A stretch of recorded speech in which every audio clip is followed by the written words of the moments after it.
Alright, you beautiful soul, welcome to this brand new video, and this one is about the closing checklist. Now, we're going to dive into some really cool stuff, which is finally going to save you from all the mental headache that you have when a prospect tells you they don't want to do it, and you don't understand why they don't want to do it. And in this video, we're going to be covering the different points on why a prospect does it or a prospect doesn't do it. And how I want you to see this is as a checklist of beliefs that you need to tick off within the prospect's mind when you are with them on a call. One of the most important videos, this one. So let's dive right into it. Okay, cool. Let's dive into the closing checklist. I wrote out a list for you guys here and I reverse engineered what were the cases in my thousands of sales calls that I've done myself, and also all the sales calls that I've reviewed for the QSA students. I've been able to see certain patterns on why people do things and why people don't do things. And I simplified it for you as much as I can. And I'm going to be sharing this list for you, and it'll also be here below the video in text, so you can always refer to it when you need to. Let's start off with the first point. And that is, they need to be closed on you. So what does that mean? They need to like you, they need to trust you, and you do this by the way that you present yourself, the way that you relate to them, the way that you ask them questions in a genuinely curious way and in an authentic way. And if you do this, they're gonna like you, they are going to trust you. Also, a lot of subconscious subtleties are important here. For example, your camera quality, the light, the background, all that kind of stuff. The second point here is the company. And by company, it could be the company in and of itself, the branding of the company. For example, you have a YouTube channel as a company where you post tutorials and there's the team members on there and the whole vibe and the values of the company. Or if it is like a coach, which most typically is like a one-man looking business, the coach is the company. So they need to believe in the coach, they need to trust the coach, they need to like the coach or the business and the business values, the company values, all that kind of stuff. So the way you can convince the prospect about this is, one, before the call, the personal branding side should do 90% of this part. But also you can edify, which means you talk in a very positive way about the coach, about the good thing that that coach does, about the team and the team vibes and how much you guys care about your clients, about each other, the fact that you travel together, do all that kind of stuff. So that's one way that they're going to like the company. Also, there's a company story, right? So for example, within QSA, most people really love QSA because of how connected we are within the company. So me and my team members, but also the students, mainly the students. So because I travel the world with my students. We go to Mexico, we went to Bali, we went to Thailand. In the Netherlands, we did so many activities together and we keep traveling the entire world together, and it is so much fun. And because people from the outside, they see that, they think, holy shit, this company is insane. Like the things that they do for their clients,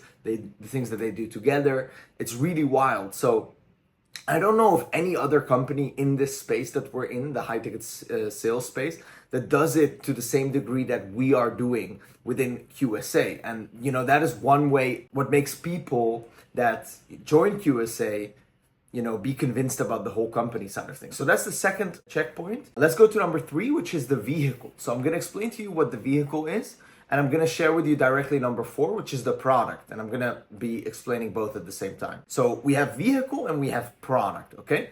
So a vehicle is a way to get somewhere.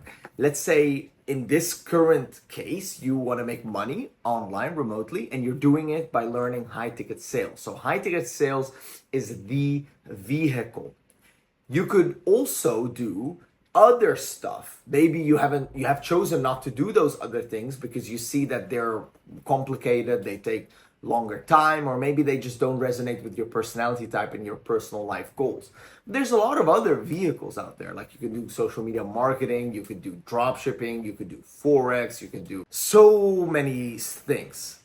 And you guys see it all over the place. So those are vehicles, okay? Those things that I just mentioned, okay? So what is a product? Product is QSA. QSA is the product. And there's also other high ticket sales programs out there, and those are different products. So the prospect needs to be sold on the vehicle. Hey, I'm gonna do high ticket sales because I'm gonna be able to develop my social skills, my knowledge of psychology, my knowledge of human behavior in general, which is gonna help me in life. And I'm gonna develop the skill of sales, whether I'm gonna become a closer or not. Regardless, this is the most important skill to have in business, because whatever business you have, startup, whatever it is, you are going to one day have to pitch it to certain people that you want, that they're going to work for you, or investors or clients that are going to actually buy the product that you're selling. So you need to know sales, whether you like it or not. If you have any aspiration to not work a normal 9 to 5, and even then, you have to know how to sell yourself on the job interview. Okay, cool. So that is the vehicle. Then we have product. QSA is the product in this case. And you sell the product basically by just sharing with the prospect things like client results, things like how the program looks like, the phases of the program, why it does work, the things that you guys have done that don't work, and the things that you have done that do work, and the difference between that, so you show that you're an expert. Also, like, the branding of the product is important. So how the whole course is laid out, for example, how it all looks, the editing, also when the program was released, for example, if the videos are up to date, all that kind of stuff, that helps a lot. So that's how you close the prospect that you're speaking to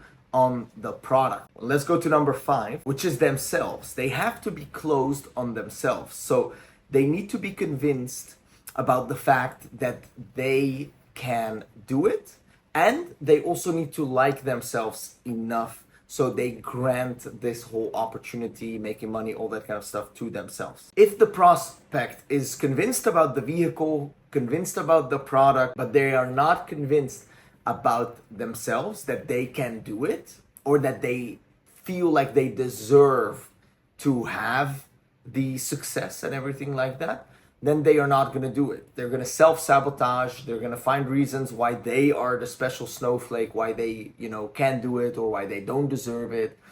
So you need to convince them on this side, close them on this point as well. Now we have number 6, which is motivation. And motivation is pain and or pleasure. Like I told you before, motivation is us humans moving away from pain and or towards pleasure. So if the prospect doesn't have enough motivation, they are not going to do it if there's not enough fire and desire in them. So you either need to work on the pain side of things by asking them questions on how important it is to change and why they need to change and what are the consequences of them not changing. And or the pleasure side of things is like, why do they want this? What is going to be the benefit of them? How are they going to feel? How's their family going to feel? How are they going to look like? How are they, whatever, all that kind of stuff, right? So that's the pleasure side of things. So you ask questions based on that. If there's no fire, the vehicle isn't going to move if there's no fuel inside of it, right? And motivation is the fuel that us humans have, which is based on going away from pain and moving towards pleasure. And then we have after that time. It's just like them being convinced that they have enough time to actually implement the stuff that they need to implement, that they need to do within the program that you're selling or the service that you are giving. Not only do they need to be convinced that they have the time, but they need to be convinced about what you're saying, how long it will take. So let's say you're saying, for example, within QSA, I typically ask my students to spend between 5 to 10 hours per week. And if they do that consistently, and those hours will be spent watching videos like this, performing the exercises that I give you, watching back some of the QSA live calls that we have, attending the QSA live calls, doing role plays yourself, where you practice your interviews, where you practice your sales calls, where you help others also by being the prospect. Those are like the hours that you will be spending in order to become a high ticket closer. Now, the prospect needs to be convinced that they can do it within that. And you'd be surprised that there's a lot of people with limiting beliefs about this subject. So let's say you're selling a certain vehicle, certain business model to a prospect, and you're telling them, they need like 15 hours a week, and then they'll be able to make 10K per month with the vehicle that you're selling, which is totally possible as a business owner. But since they've never done that themselves in their life before, and they, are a little bit brainwashed still because of the regular way of how school works, how, companies work, and how much they make, and how much you have to work, like 40, 50 hours per week to barely make 3K by the end of the month. And they're convinced about that. So you have to convince the prospect that it is possible to make a certain amount of money with less time. And sometimes, even though the time that it takes to apply your product could be very low, maybe increase that a little bit because it might sound too good to be true for some prospects if you ask them too little time. But if you ask them too much time, they're gonna be thinking that it's not gonna work out for them. Now, the same thing is for my next point, which is energy. They need to be convinced on the energy side of things as well. Do I have enough energy to do this? Do I really want to do this? Do I feel like doing this? Will I have enough energy? You get the drill. So they need to be convinced on that part of things. So that is mainly going to depend on you, the way you talk about how much effort it's going to take for them to actually apply all the things and do the things that your program requires. If you tell them they have to do too much stuff, they will feel like, this is too much, I don't have the energy for this, or I don't want to. And if it is too little, they might believe that it is too good to be true, just like the time thing that I mentioned to you before. Now I got my next point, which is money. They need to be convinced on the financial side of things.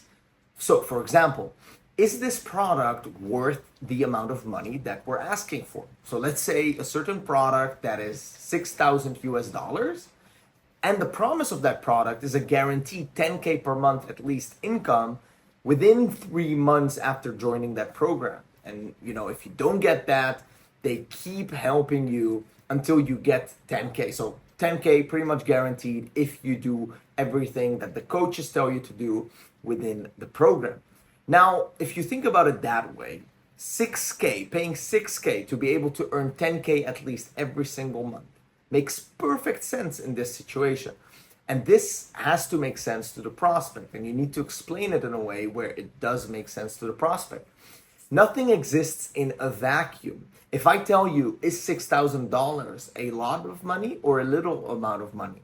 There is no good answer for that. I'll tell you exactly why there is no good answer for that. Because you are always comparing and nothing exists in a vacuum.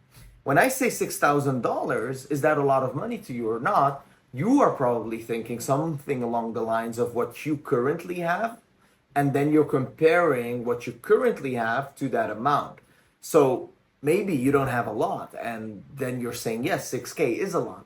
And a millionaire watching this will be thinking, hey, no, it's not a lot of money. It's like less than 1% of what I have. So you're always comparing. Nothing exists in a vacuum. But I want you to work on changing the prospect's focus from thinking in that way, comparing to their own bank account, to comparing it to the result that they're going to get. This is also called results-based thinking, which is what you want to get the prospect into. I repeat, results-based thinking. Such an important term and aspect in this entire space. 6K. I say this randomly to you. You say, yes, a lot of money. And now I come to you and I'm like, hey, I got this Porsche, which is normally worth $180,000. And you can have it for 6K. Is this now a lot of money, the 6K? Of course it is not. Because you buy the Porsche and you can sell it for 180,000 after. And there you go. Made yourself a lot of money in that moment. So you're thinking results based now. And when you think results based, now the 6K is a low amount of money. Makes sense? Totally different thing. So if you get the prospect and the results based thinking, you're going to be able to close the money thing. Make sense? Prospect obviously also needs to be closed on the fact that they have the money and they can get the money. So they need to believe, hey, I can actually afford this. I can actually pay this. Okay, so we have the worth side of things. It needs to be worth it. I just explained it to you. And they also need to believe, hey, I can actually afford this. I can actually pay this. The way you do this is you work them through the calculations. So for example, let's say they don't have the money right now, but they can have it in a week. You don't just hang up the call and say, hey, let's call in a week. Well, when you have the money, you're actually going to dive deeper. You're going to be like, hey, I mean, cool, absolutely no problem. We can settle everything next week. Gonna be no problem. I'm just curious, like, what makes you say that you will have the money next week? Like, you know, are you gonna rob a bank or something? I mean, depends. You can make this joke if it's relevant and if the personality of the guy allows it for, and if you have a really good connection. And I make this joke sometimes, and it's it works most of the time. Like, hey, are you gonna rob a bank? Like, you know, you say you have $0 in your account now, but you're also saying that you can start next week and the program is 6K. And right now you're struggling financially, and that's why you actually want to do this program. So I'm wondering, like, how are you going to get your hands on 6K within a week? I'm not even sure you need our program if you can get your hands on 6K in a week. Anyway, you ask these questions so you can filter out the bullshit. A lot of people say, hey, I'm gonna do it in a week or in a month, and they don't do it and they're just bullshitting you. So you need to learn how to filter that out, and you can do that by these questions. But you can also provide the prospect clarity, and maybe they do have the money now, but they just wanted to get their salary so they have some more, so they feel safe doing the investment. But it's not necessary to feel safe, because you have to feel unsafe in order to become successful. In order to grow, you have to go through pain. It's the same with the gym, and it's the same in life. Like, you have to get outside of that comfort zone in order to be able to grow. All right, let's move on to the next point, which is timing. This is more of a spiritual thing, and the prospect needs to feel like going on this new journey that they're going on is the right timing within the current period of their life. So a lot of these points, by the way, get covered when you work on the motivation part, mainly the pain part. When the pain is so high within the prospect, most of these tend to get checked off. So let's say the pain is so high to fix the problem, then the timing doesn't matter. It doesn't even matter if, you know, everything is aligned right now and all that kind of stuff. But if the pain isn't that much, how can we make them get more pain and understand that right now is the right time? Well, first of all, you can talk about mortality. You can talk to the prospect about the fact that, you know, we're always getting older. We're never getting younger. And if you think about it, a lot of people think to themselves, hey, you know what? I'm going to do this thing in the future. I'm going to start this goal in the future. They do it with the gym. They do it with learning a new language, learning a new skill, getting into a new occupation. And it's very funny because, you know, if you think about it yourself, when you were a little kid, how much time did you have? A lot, right? How much energy did you have? A lot, right? How much motivation, etc. You're playing around, energy, time. And then you grow up, you start getting some responsibilities. It starts with small things like doing your homework, making your room, doing your bed. And then you get a little girlfriend or a boyfriend, and you have them to take care of. And then you have your exams. And then you move out of the house. So you have to pay rent, you have to go to work, you have to pay for your food. And then you get into a serious relationship, and then you really have to take care of your partner. And then suddenly you have kids, and you have to take care of them. You see how responsibilities and time keeps decreasing when you become older. Job, kids, work. What makes you think if it's always been increasing in the past, suddenly it's gonna like not increase? It's gonna go down. Like, what the fuck? No, it's not true.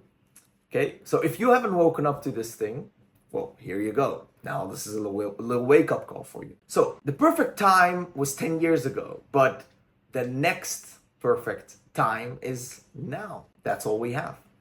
So just do it. That is one thing. And there's also a lot of other aspects. I dive into these in other videos. But for example, there could be a situation where someone, has a vacation planned and they think it's going to be better for them to start off with the program once they're back from vacation.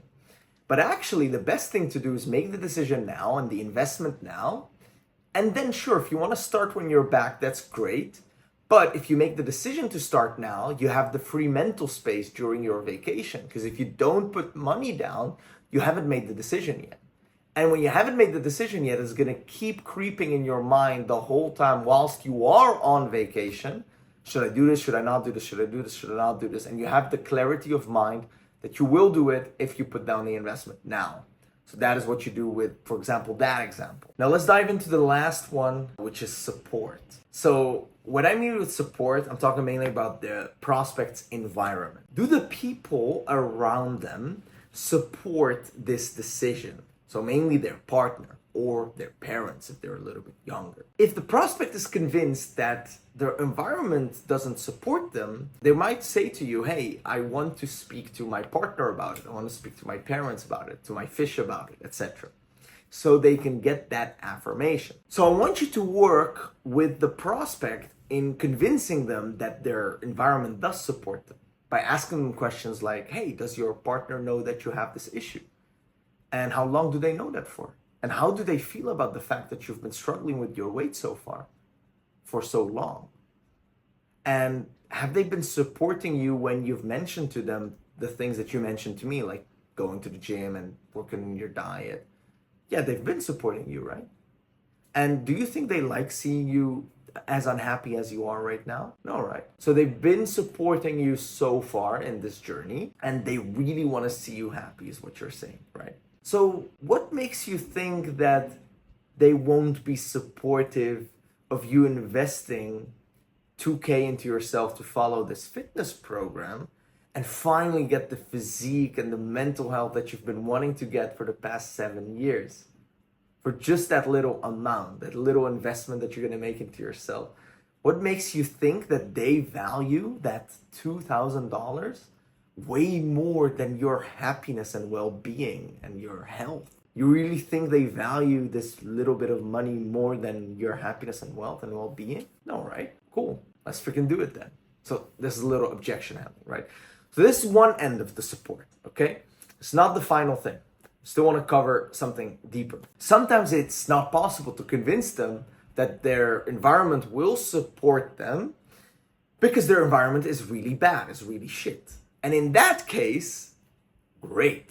We convince them that they don't need support to be able to make this decision and move forward because they've been holding back their dreams for their entire life because of their environment, and they haven't been able to do what they really want and what they're really passionate about and follow those dreams.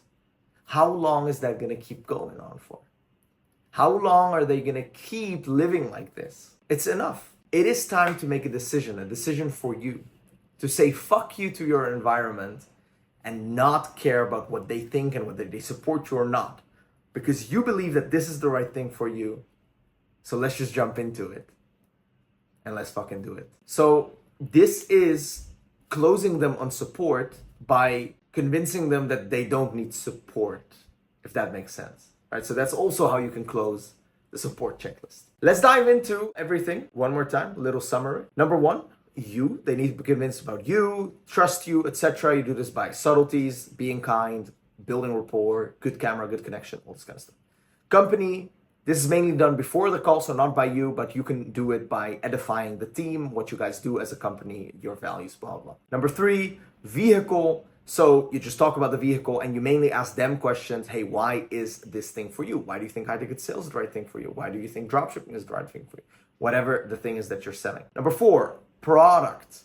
Cool, you dive into this. You show the product, how it looks like, the course, case studies, testimonials from clients, results, all this kind of stuff, convinces them that the product actually works. Number 5, themselves. They need to like themselves enough to be able to grant themselves this new life that they're gonna have, and they need to be convinced that they can do it. Okay, so you need to give them some confidence.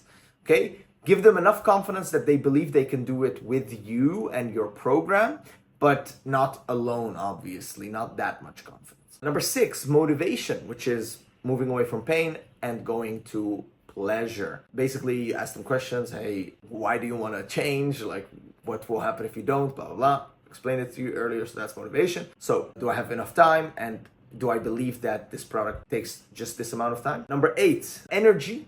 Do I have enough energy, and do I believe that I can get these results with just the amount of energy that you are saying that is required of me from the product? Or does it sound too good to be true? So that is energy. Number 9, money. Hey, is this worth it? Does this price point make sense? Yes, it makes sense because of the results-based thinking. Do I have the money? Can I get the money? Blah, blah, blah. Will I break the bank? All this kind of stuff. They need to be convinced on the financial side of things. This is a big one, by the way. So you can work on this one a lot. Motivation you can work on a lot. The product you can work on a lot. Okay, let's move on to the next one, which is timing. So timing, hey, does it align? Why is now the right time? And you talk a little bit about that topic. You convince them that right now is the right timing because we're mortal, blah, blah, blah. Like, if not now, when are you going to get started? If they think they are too busy right now, well, great. You need to get started now when you're too busy, because you will get busy in the future. And it would be very good to have the skill of being able to do this thing, stay fit or make money or be a closer when you're busy, because you will get busy in the future. Makes sense, by the way, guys? I hope that one makes sense. Again, I repeat, will you be busy in the future? Yes, you will be. So if you only learn how to do this when you're not busy, then what happens when you're busy? It will all crash and crumble. So you need to learn how to do this whilst you're busy. So in the future, when you get busy, you are able to sustain it because you know how it is like, because you learned it while you were busy. Last one, number 11, support. So 2 sides. Either you convince them that their environment does support them by asking certain questions, or you convince them that they don't need the support of the environment because fuck the environment, because they have been holding back on their dreams their entire life because of their environment. That is the closing checklist. The exercise that I want to give you is you scroll down below, you press on the exercise, and you comment the following. Try to remember a time when you bought something and you were speaking to a sales representative, whether that was in a store or outside in the mall, whatever it was. Could even be food, that the restaurant you decided to go inside, and share with us why you decided to do it. Because then we know and understand why you did it. And I want you to do the opposite as well. Think about a situation when you did not buy something, and then try to tell us why you didn't do it. So, I repeat, give us an example of when you did buy something and why you think you bought it, what convinced you, and number 2, something you did not buy and why you did not buy it. What did the sales representative do bad, or the product presentation, whatever. This could also be an app that has a premium subscription that you didn't buy, or something on a website, whatever it is, but something that you didn't buy. Please do this exercise. Why do you need to do this exercise? Because by doing this exercise, you're gonna integrate what I explained in this video. There is me saying things to you, entering one ear and exiting the other, but there's also something called integration, which is it entering one ear and it's actually sticking and processing and staying. It's the only way you're gonna become successful with this program, is if it actually sticks. Makes sense, right? It needs to be integrated. You integrate it by doing the exercises that I give you. So go ahead, do this exercise. Your brain will start working. You will understand why you did it, why you didn't. You can refer to the closing checklist and you'll fucking integrate it. Excuse my language, but yeah, love you guys. Take care of yourself. I'm really looking forward to seeing your answers in the exercise down below. Take care of yourself.